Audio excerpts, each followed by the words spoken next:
look, this is what's going on.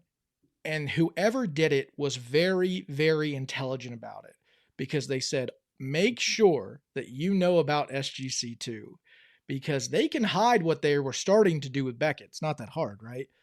But they already did it to SGC. Is it imperative of collectors to communicate the viability of Beckett? Like SGC, it's kind of hard for them to make the argument, but from what you're saying, if I understand this correctly, like it really matters to the potential of any kind of action down the road that Beckett appears to be on its own legs. Is Absolutely, that because in that we've seen other cases in the past where companies have purchased another one, and there was, if I remember correctly, there was a belief when I think it was AT&T purchased. I want to say T-Mobile, but or maybe Verizon. I can't remember. One of the two where AT&T was purchasing one of them, and it got blocked.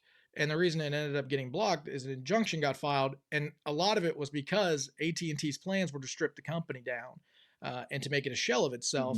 And that was a big argument that people started to make, and that's exactly what's happening right now, or at least was happening, because we saw it with SGC where they essentially said, we're not going to touch it, and then it became, well, we're going to roll it back a little bit, then it became, we're going to take their graders, then it just kept going and going and going.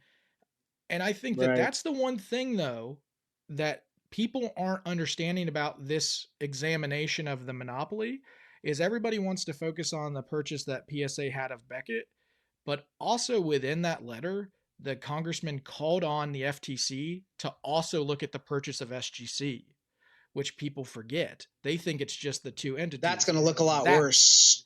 That's going to look a lot worse. And the reason I'm going to assume that the congressman did that, and let's be open and honest here too, it wasn't a congressman that came up and wrote this letter, right? He was not deeply convicted about this. or maybe he got into Pokemon. He had the original One Piece. He's like, I need this stuff back yesterday. Yeah, he's like, I can't wait. These wait times are ridiculous. Big One Piece collector.